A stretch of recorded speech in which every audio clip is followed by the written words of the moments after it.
সুপ্রিয় দর্শক, আপনারা দেখছেন ডিআর স্টুডিও ইউটিউব চ্যানেল। চলে আসলাম এইমাত্র আগামীকালকে ৩০শে নভেম্বর ২০২৫ রবিবার ২৪ ঘন্টা খুবই গুরুত্বপূর্ণ লঘুচাপ, ঘূর্ণিঝড়, মেঘ বৃষ্টি, তীব্র শৈত্যপ্রবাহ, তাপপ্রবাহ এবং আবহাওয়ার খবর নিয়ে আগামী ২৪ ঘন্টার মধ্যে আবহাওয়ার বিরাট পরিবর্তন, বঙ্গোপসাগরে ফের লঘুচাপ রূপ নিতে পারে ঘূর্ণিঝড়ে। তো প্রিয় দর্শক, আজকে ভিডিওতে জানিয়ে দেব আগামীকাল ৩০শে নভেম্বর ২০২৫ রবিবার ২৪ ঘন্টা স্যাটেলাইট ওয়েদার অবজারভেশন রাডার অনুযায়ী কেমন থাকতে পারে দেশের ৮টি বিভাগের ৬৪ জেলার আবহাওয়া। আরও জানিয়ে দেব এই মুহূর্তে লঘুচাপটি কোথায় অবস্থান করেছে এবং আগামী কতদিন পর্যন্ত লঘুচাপটি থাকার সম্ভাবনা রয়েছে এবং ঘনীভূত হয়ে কোন দিকে অগ্রসর হতে পারে। তো প্রিয় দর্শক, এই বিষয়ে বিস্তারিত জানতে ভিডিওটি সম্পূর্ণ দেখুন এবং কমেন্টে জানিয়ে দিন আপনি বাংলাদেশে কোন জেলা থেকে আজকের আমাদের খবরটি দেখছেন এবং প্রতিনিয়ত নিত্য নতুন আবহাওয়ার আপডেট পেতে আমাদের চ্যানেলটিকে সাবস্ক্রাইব করে পাশে থাকা বেল আইকনটি অন করে রাখুন। এবার জেনে নিয়ে এক নজরে দর্শক, এবার সরাসরি চলে আসলাম স্যাটেলাইট বায়ুমণ্ডল চিত্রে এবং এই মুহূর্তে আগামীকালকে আবহাওয়ার পরিস্থিতি দেখতে পাচ্ছি। লঘুচাপটি ঘনীভূত হয়ে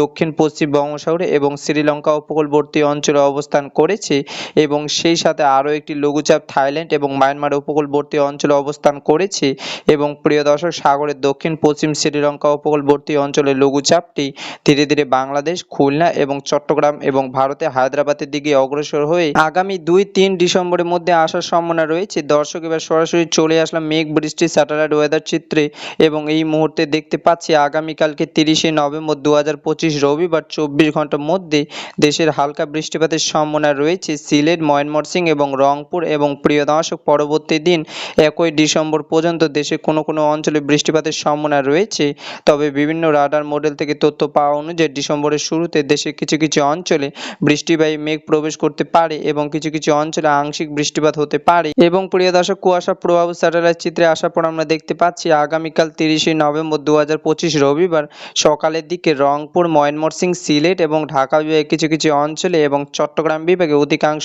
অঞ্চলে হালকা থেকে মাঝারি ধরনের কুয়াশা পড়ার সম্ভাবনা রয়েছে এবং প্রিয় দর্শক, রবিবার শেষ রাতের দিকে আসার পর আমরা দেখতে পাচ্ছি রাজশাহী, রংপুর এবং চট্টগ্রাম, খুলনা, বরিশাল, সিলেট, ঢাকা বিভাগের কিছু কিছু অঞ্চলে হালকা থেকে মাঝারি ধরনের ঘন কুয়াশা পড়ার সম্ভাবনা রয়েছে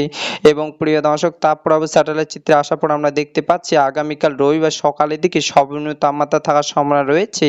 রংপুর বিভাগে ১৫°C এবং ময়মনসিংহ, সিলেট, রাজশাহী, খুলনা ও বরিশাল বিভাগে ১৭°C এবং ঢাকা ও কুমিল্লাতে ১৮°C